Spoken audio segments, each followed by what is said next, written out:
Thanks for staying with us. So still on this year's International Women's Day, on this segment we'll be celebrating some notable women who we believe in their areas and endeavors have left indelible footprints for us to follow.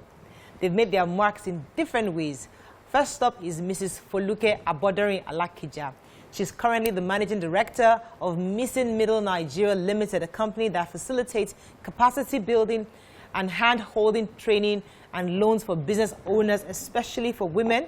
She was formerly the Deputy Managing Director and an Acting Executive Director of EcoBank Nigeria Limited, a seasoned banker.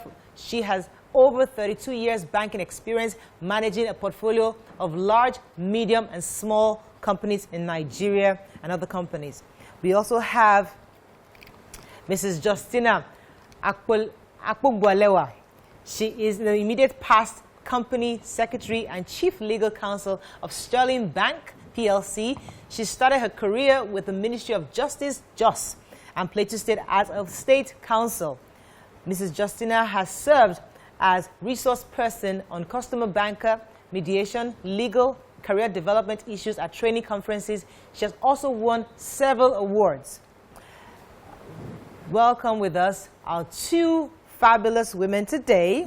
Good morning, madams. Good morning. Good morning. Yes. All right, good to have you on. No, let me start with Mrs. Foluke. Okay. Can you hear me? Okay, I wasn't sure if you can hear me. So you have such an impressive CV in the financial sector. Today we're not talking anything serious. We just want to hear what your story is, how you started off, and how you're able to get to this level in your career. Okay, thank you very much for having me, and good morning once again to the audience. My own life story, really, that led to my career is such that I grew up in a family where my parents did not make a discrimination between their male and their female children. They ensured that we got the best education money could buy, irrespective of whether you were male or female. And I say that because I realize that in our society, male children do get some privileges, and as such, male children get pushed and enabled by their parents. So I'm fortunate to my parents that there was no discrimination, and they supported me every way up to where I got in my career. So my first degree is in economics, and when I came back to Nigeria, I did my youth corps at NNPC. NNPC at that time was at Falomo in Ikoyi, and there were a number of investment banks on that street, on Awolowo Road, and I wanted to become an investment banker. I tell you, just looking at the men who were in the investment banking space, I determined that I was going to be an investment banker. Now, it didn't happen the way I wanted it. I had to work as a teacher because I didn't get a job in a bank as I wanted, and I also worked in Punch newspaper as a journalist. Eventually, I got my break, thankfully to Otumba Shubomi Balogun, who gave me a job at FCMB. I worked there for 11 years or thereabouts. From there, I went to Citibank, and then from Citibank, I went to EcoBank Nigeria, where I left in 2017. But through that time, I must say that for me, I never played the gender card. I saw myself as a gender that is neither male or female. And the reason why I say that, I never really played the gender card is that when women play that card of, I'm a weaker sex, it would be used against us at some point in time. So everything my male contemporaries did, I also did it. I've climbed a number of oil rigs and, cement plants. And, so I was able to prove that what a man can do, I can do and do even better. I think for a lot of women in the workplace, it's important that you do a lot of research you know what you're doing, you talk with authority, because at the end of the day, whichever way we look at it, there is something called an unconscious bias. In my own case, I'm petite, I'm about 5'4", and I'm not a very big person. So it even made it worse, when they see me, a director of a bank, and they say, "Oh, this is your small madam." But when I talk, yeah. All right, they keep quiet. Let me pause you for a second, because I'm told that our Senator Olujimi is in the building. I would like to welcome her. Senator Olujimi. Good morning, madam. Are you there?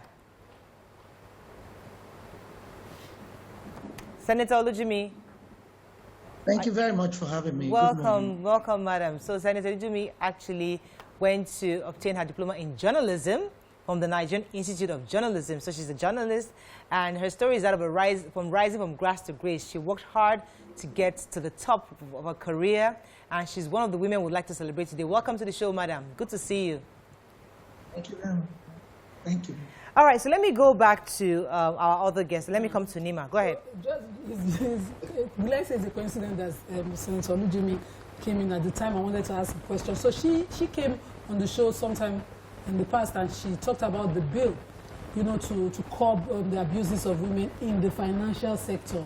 And our guest was saying that, she did not allow those division of gender, affect her role. She took up every position, and she did not, play the gender card.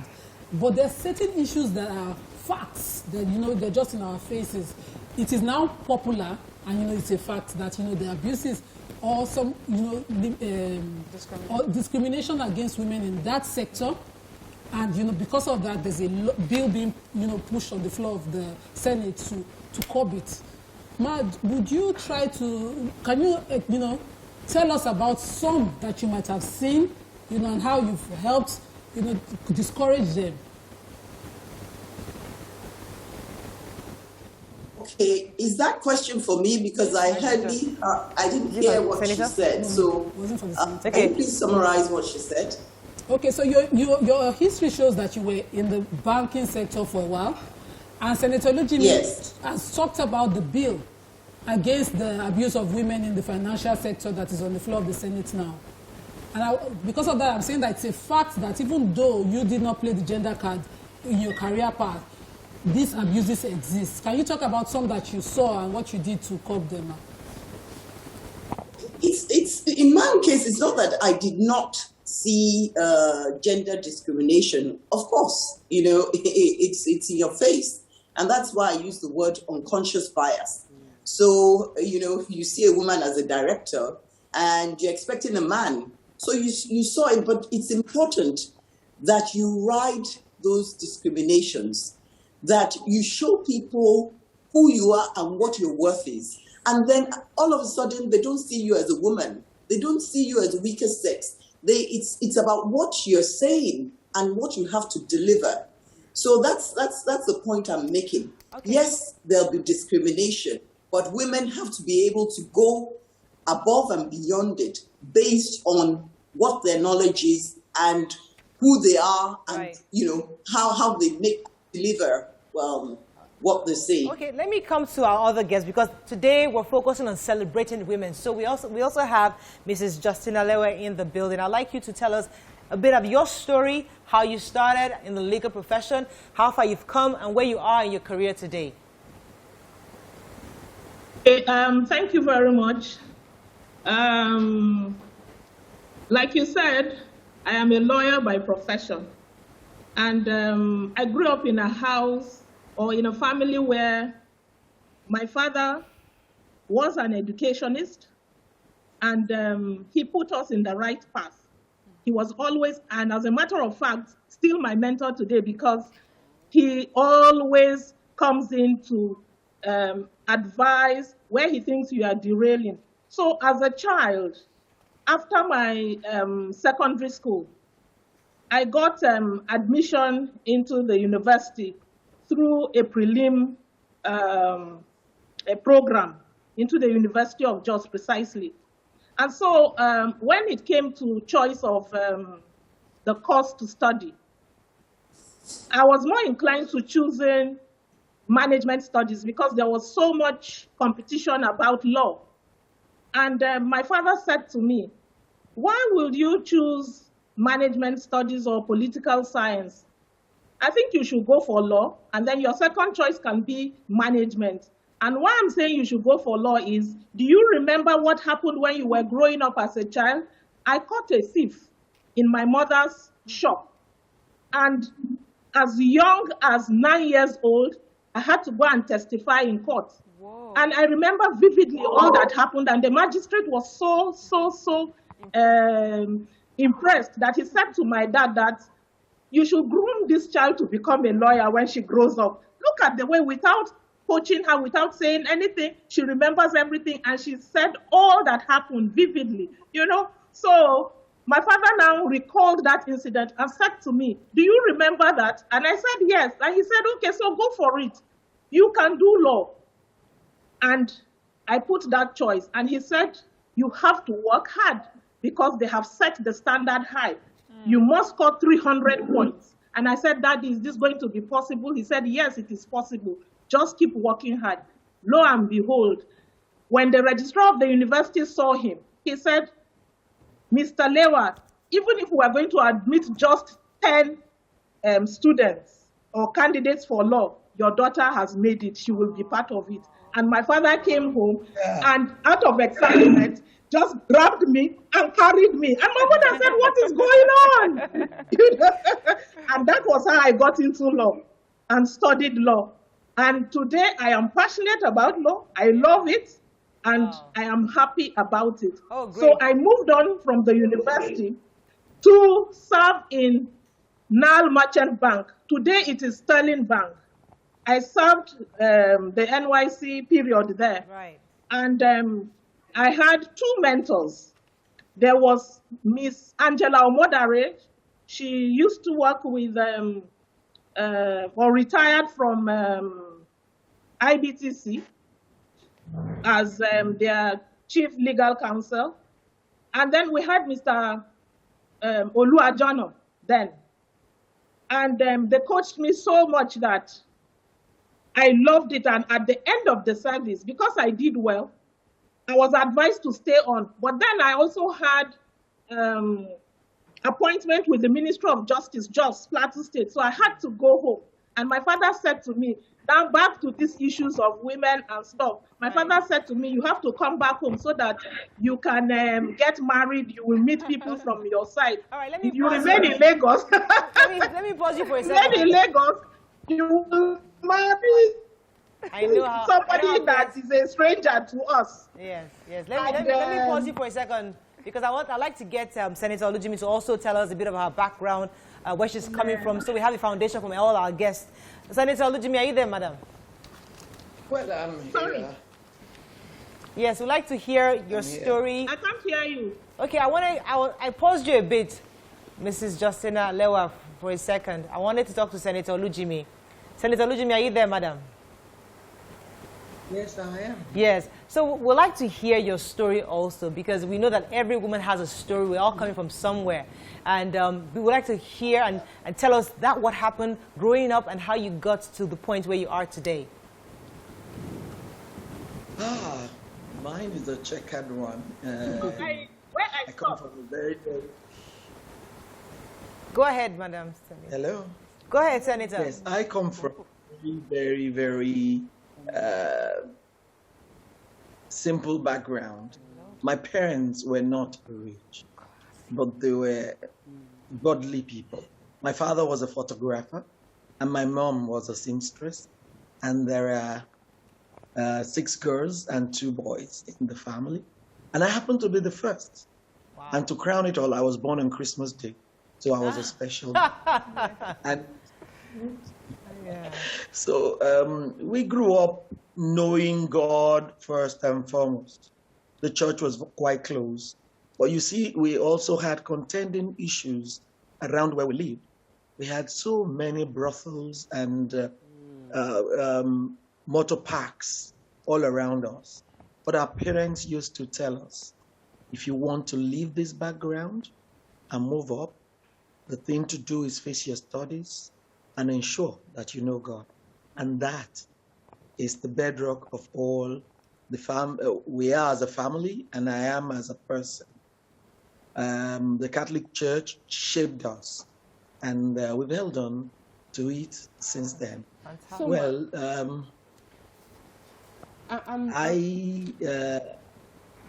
Go ahead. can you hear me? Yes, Yes. clearly. Go ahead, please. Thank you. And so that is how it was. I went to primary school there at Ibadan, and secondary school again, of course, to a Catholic school, and that shaped me again for the future. Right. However, I left school at a very early age. It was a time when you needed to be 16 to go into the university, and I was not. And I had come out with flying grades. And so I had to look for a stopgap before I could move on. And so I went to the School of Journalism. I wanted to be a medical doctor. But when that didn't work, I didn't have a choice. I had to look for something else. So, and that's the beginning of all the story Right. up until now. Okay. And it's been checked. Right. Go ahead, Tope. I really want to, like, you have a very interesting political career. You're not one of those that started from the top, but like, you started in politics from being a publicity secretary. You started from 1997. I'd like to understand what was your experience as a woman in politics? How was it? We hear they have midnight meetings. They're always going to, it doesn't look like a landscape convenient for women, yet you managed to stay strong for that many years till now. What would be your advice to people aspiring for that same position? And what was your story like, sir? I was very lucky. I started from the top. And it was at a time when the political climb was clamoring for women to come into the system. And so I happened to be one of those who ventured in. Suffice it to say, I didn't want to go into politics. My husband pushed me into it.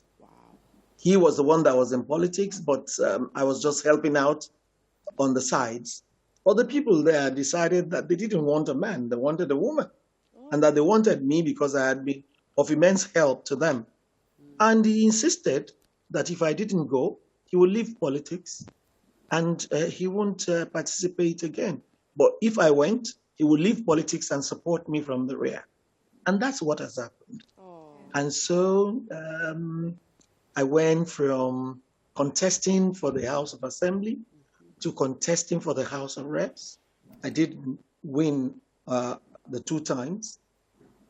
I now was fished out by good men, by very good men, who insisted that I should not go back. So I went on to become the National Publicity Secretary of National Center Party of Nigeria, when it was, forgive me, the 5 leprous fingers.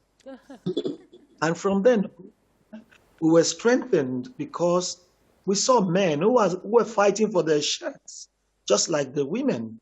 They were no better than us. We knew we needed to work hard, maybe harder than them, but we knew that if we worked hard enough, we could get it done. So we did. We attended every nocturnal meeting.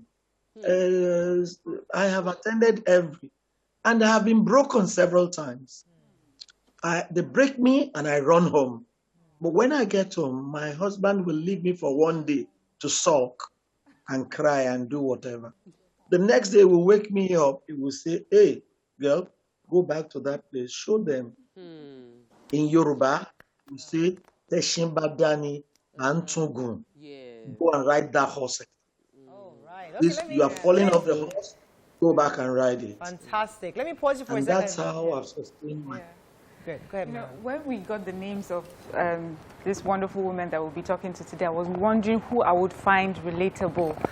And everyone has something that just feels like I'm represented in you in some way. But I will talk to Mrs. Justina Lewa because you're a just person. And I'm also a just person. So I was really excited to know that you went to St. Louis College because I went to St. Louis College as well. And what I hear, and it's also been reiterated by Senator Olujimi, is the support you got from your father, like the male support. And because it's International Women's Day celebrations that we're having, you know, we have these conversations about male involvement, male support, and sometimes it seems that when we talk about women's rights, they see it as fighting against men. But here you are, you owe your success to your father. Senator Olujimi says, you know, good men stood by her. Could you tell us, could you speak to men who are on the other side, who think that when we speak up for our rights, we're saying that they are not important or they are not needed or that we're competing with them? Could you tell us,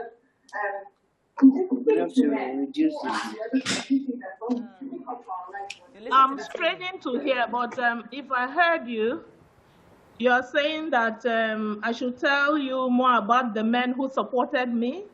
Yes, and is that the question? No, the question is some men feel that.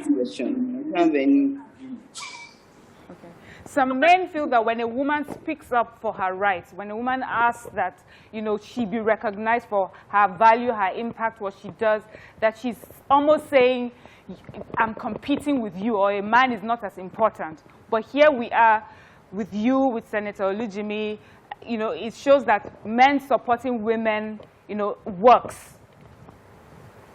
Oh, yes. Oh, yes. Men supporting women works. And I am a testimony of that. All along my career path, honestly, I have not experienced any sexual harassment. And the men have been my sponsors. That is the truth. They have been my sponsors. They have also been my mentors. They have always guided me, and they have always stood by the fact that they see potentials in me. And so when you work hard, when you are trying to hone your skills to fit into a position, the men who collaborate with the women or don't see them as a threat, they always assist you to do that. And so I've had mainly male bosses. I've had one or two females who were also very supportive, but the men went the extra mile. Wow. They will tell you that you don't wait for the organization to train you. Justina, you're on the right path. Why don't you pay to go for this course when you are on holiday? Why do you just take a holiday to enjoy and just while away the time? If you have 3 weeks, use 1 week to do a course. If you have 2 weeks, use 1 week to do a course. At the same time, you're visiting family or you're visiting friends. So they've always guided and they've always sponsored. And if they hear of anything or see articles, things that are encouraging, things that will make you stand out, they tell you so. My last boss, the MD of Sterling Bank, Mr. Yemi Adiola, always told me that, Justina, show yourself, speak out, speak up. Be part of your associations where people will get to know you and the things that you do. So I was a member of the Nigerian Bar Association section on business law. As a council member, I have talked and given talks at their MBA conferences and banker customer relationships. I have held, CIBN has invited me, I have gone and I have spoken. And so at meetings, while in the bank, you know, as company secretary, chief legal counsel, you are always, almost have all the management meetings. Let me pause you for a second. So, and I know you're a lawyer. It's hard to hold you down, but I got to pause you for a second. But I need to bring in Mrs. Alakija again, because she has been in corporate Nigeria for a while. This is somewhere a lot of women claim they've been discriminated against. I mean, you go into the banking sector, and as a woman, you're expected to be a marketer. There's a lot of glass ceiling in the corporate sector. Could you tell us some of the challenges you faced in the financial sector and how you're able to rise above it? This is to Mrs. Alakija. Okay, so there was a lot of interference. Could you just summarize that again, please? Okay, so what I said earlier was that you work in the Nigerian corporate sector. And a lot of women, especially now that we're doing I Choose to Challenge, so many women have challenged discrimination in the corporate space. And they're saying that there's a lot of glass ceiling not allowing women to go further. So I'm asking you, being in the financial sector for so long, what were the challenges you faced as a woman, and how were you able to rise above it to get to where you are? Okay, So, as I said, a lot of challenges come from the fact that you have your male contemporaries who might feel that you're not good enough. Men tend to be very, very competitive. They are deliberate. Whenever they want something, they're very good at networking. These are some of the things that you find that women don't do as well in terms of networking, in terms of helping themselves. And so for me, obviously, I had good mentors. And my mentors were both male and female. I also mentored both male and female. Then I had sponsor. You know, there's a difference between a mentor and a sponsor. A sponsor is the person that will bring you to the table. A sponsor is the person that has watched you over the years, knows your abilities, your capabilities, and would push you forward and would be there at the time when decisions are made. And that person would help you achieve your goals. But the most important thing is that a lot also has to do with you as the woman. For as long as you do not see barriers, for as long as you know that at the end of the day, what your male counterpart can do, you can do it even better. As long as you do not self-limit yourself, there is nothing you cannot do. I would quote Ellen Sirleaf, the former Liberian president. She said something: if your dreams do not scare you, they are not big enough. You have to be bold. You have to have big dreams. You have to know that you have to get where God really destines you for. What I find at times is that we women tend to be shrinking violets, and we really don't want to, let people know. But no, go for it. Do what you have to do. And of course, do it legally. Don't now start, being too political and trying to do things that are underhand. But be focused, and you would overcome a lot of these issues that you have. And of course, join networking groups like WIMBIZ. WIMBIZ has been fantastic in terms of mentoring young women and making sure that they can reach the best of their abilities. So we need to be able to help each other as women, and the sky's the limit, really. All right. So before you move on, let me introduce our next guest. She's just joined us right now. I'm told the MD, CEO, Unity Bank, Mrs. Tomi Shomefun is on with us. Good morning, madam. Are you there? Whoop, whoop, whoop. Good to see you. I'm here. Good morning. Yeah. Sorry for joining late. It's all right. So we'll come to you in a minute, but Nima had a question. Go ahead, Nima. So, Mr. Lakija, because you mentioned WIMBIZ, and I've read in your, your citation that you are on the board of the you're the chairperson of the WIMBIZ Institute. Now, I know that knowledge is different from, from personal fear. So we have young ladies who have the knowledge to do amazing things in any sector. But in your course of mentoring women, can you talk about certain fears? Because, a lot of women are listening now that, you've experienced women have, and they limit themselves by those fears, and that you've been able to help them overcome to get, and that those what you've sponsored now. Okay, so very quickly, I think in the financial sector, I see that a lot of women are doing good businesses. I mean, I'm moving away from corporate now, about business owners. So they're doing very well when it comes to their business. But then when you ask them that, what sort of loans do you have to support your business? A lot of women do not have facilities. So you have a situation whereby the lot of women that don't have access to financing, and when you dig deep, you'll find that everything that it takes to get a loan, the woman has. But it's just that confidence that they need to say, oh, this is what my business needs. And as Justina had said also, it's also about training yourself, self-development, go for financial literacy training, go for capacity building training, and then of course the networking as well, because once you network, then you can share experiences, and you can, people that have been down this road before you can assist you. So I think we women it's only if we limit ourselves. There's so many things available now that were not available when I started my career that are available to women. Right. It's just about women actually doing the research, right, being determined that I want to make a difference in my generation, right? And we will get there. Okay. Thank you. So I wanted to ask Mrs. Shome for this question, Ma. You've risen to be you are the top of the career in banking sector, which is fantastic. We've had a few women occupy such position. What I want to ask is, what are the sacrifices you made? You see, because the truth is, you paid a price. You paid your dues. And many people give up. You know, sometimes you're like, oh, children, all of that. What were the sacrifices you made? And would you say it was worth it? And what would you say to those looking at themselves and saying, I want to resign? Fantastic question. Okay. First of all, the women that say, I want to resign, please, I beg you, don't resign. Because, you see, they say women are very good at multitasking.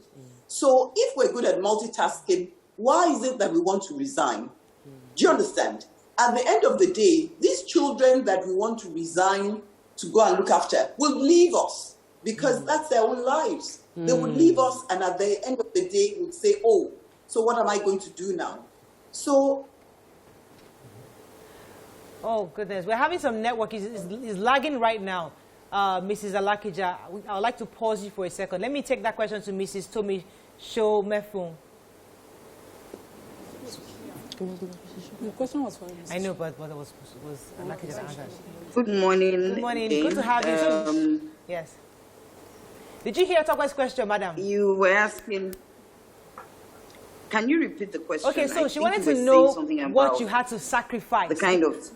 Because many women are in your position, they are climbing up the corporate ladder, and they're realizing that they might have to give up some things, you know, time with the children, with the family, to get to that top. And there's a young girl right now thinking, I have to resign because I need to sacrifice for my family. So she's asking you, what sacrifices did you make to get to that top? Or was it a smooth sail for you all the way? Okay, thank you very much. First thing I'd like to say is that life is about choices. And those choices are always ongoing. You, as a woman, you have to make a choice at every given point in time. Those choices may not be absolute, they may be temporary. You have to choose. It's about balance. It's a balancing act at any point in time. There are times where you would have to put family first and, slow down a little bit on work. There are times where you have to not put family at the background or ignore family altogether, but slow down a little bit or find suitable alternatives or create a support system so as to allow you to focus on a particular aspect of work. And I find that along the line in my career, I've had to make those kind of choices and balancing acts all the time. It's about sacrifice on a daily basis. You sacrifice sleep, you sacrifice pleasures, sometimes you sacrifice even just your own personal well-being, sometimes just for a short period to achieve a specific goal.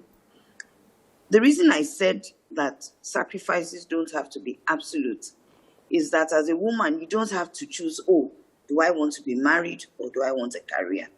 It's not about that. By the grace of God, I'm married, I have children, even grandchildren, and I have a career. It has not been easy. It's about sacrifice continuously and logically. You have to demonstrate a lot of wisdom. All right. At what point do I need to step back a bit from work and focus on XYZ for a specific thing? Perhaps a child is going through a difficult time. Then the sacrifice might be your own convenience because you may have to use time that you would otherwise have used to relax or sleep to just take a trip over a weekend and go to that child's school. and come back to work on Monday. Those are the kind of sacrifices I believe we need to consciously make as professional women. So it's not an absolute sacrifice of do I stay married at the risk, because I want to keep my job. I think that's not a good. Okay. All right. So my question is to Senator. Because at the end of the day, we are left with. Right. Okay. Yes. So my question is to Senator, and it's also the same question as Topaz. I would just like to know what you sacrificed, was it worth it, what do you regret in your journey to where you are now? So that was for Senator Olujimi, but let me go on a quick break. When I come back, I'll allow Senator Olujimi to answer that question. Stay with us. We'll be right back.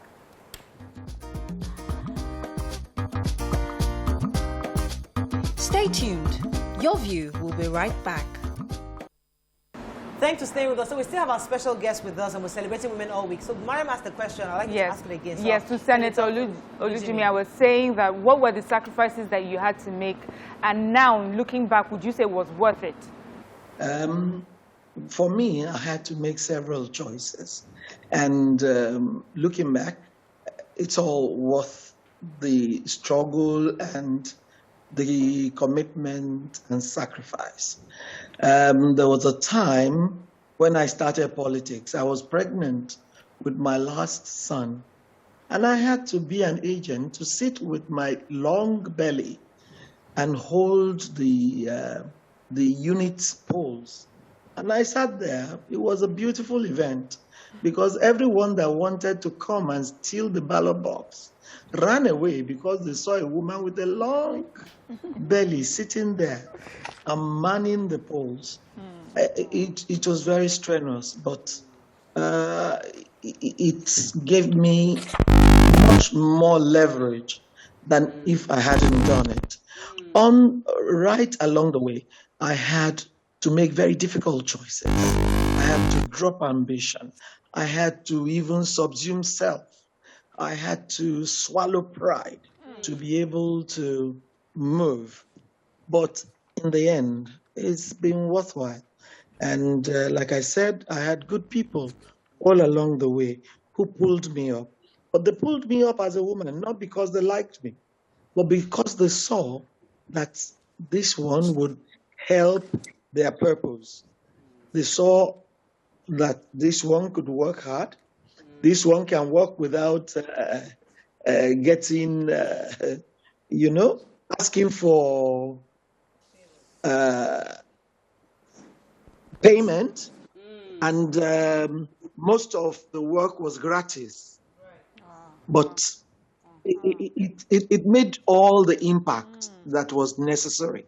And eventually, the rewards came along, and they've not been bad. From Mrs. Shomefun. When we, as women, as mothers, we cannot shelve that role. There's no how that, you didn't have to deal with the consequences of some of your choices, especially within the home. Can you give us a real example of one that you had, dealt with and you find okay now? Maybe, something that a child might have suffered that was due to the choice you made career-wise that affected home, and how you dealt with that consequences so you got maybe favorable solutions. That's a tough one, but I'll do my best to pick one of the many, many, many examples I could pick.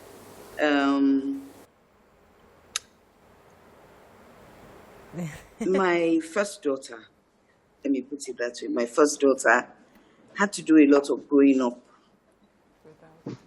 by herself as a result of where I was at the time. I remember I was working in a financial institution, and we were pursuing a license. At the time, she was about to go into A-levels. And we were working night and day, practically, to obtain that license. I was the one championing it, and I didn't have time. And she was completing her university applications. She needed guidance. She needed my input, but I wasn't there. And it's just the grace of God that enabled her to do what her friends and colleagues had both parents doing. At the time, I was widowed. I hadn't remarried. So I was the only parent she had at the time. And I just couldn't be there. It's one of the sacrifices that I made. Eventually, I tried to play catch-up. But catch-up is never the same as if you were there from the beginning. I'm sure we all know that. Right. It all worked out well in the end. But what I put her through at the time has made her a better person, a stronger woman, and she's learned how not to deal with her own children. Let's put it that way. Run, unfortunately. But I thank God for... Yes, we've run out of time. I thank God for his mercies. It's worked out in the end. Thank you. So let me allow the other two ladies give a final word, just one sentence each, on that final message to women out there who are trying and striving hard to become where you are today. Let me start with Mrs. Justina Lewa. Okay. Justina, do you want to go ahead? Justina, yes, go ahead, please. Mrs. Justina, go ahead, please. Okay, so in a sentence, I will say that women, this is the time for you to challenge the status quo. Speak out, speak up when there's discrimination against you in places of work, wherever you find yourself, and train yourself. Don't wait for somebody to train you. Invest in yourself. Nice. Thank you. Thank you. All right, Mrs. Alakija, final word from you. Final word, women, we're very strong. Reach the best of your abilities. Do not limit yourself. Go for it, girls. Oh, nice. I Thank like you. that. And Mrs. Shomefu, final sentence to us. Address final. Senator. I've heard the phrase said, bloom where you are planted. Wherever you find yourself, make sure you not just bloom there, but you flourish there. Be the best you can be where you are at any point in time. Oh, fantastic. Thank you. Thank you. On that note, we end the show. Thank you. I hope you learned as much as we have. It's such an amazing experience to have women who have actually walked that path. And we can actually, they've blazed the trail for us to get to where they are. Thank you so much for joining. Yes. All right, that's all we can take on the show. We'll see you tomorrow. Bye for now.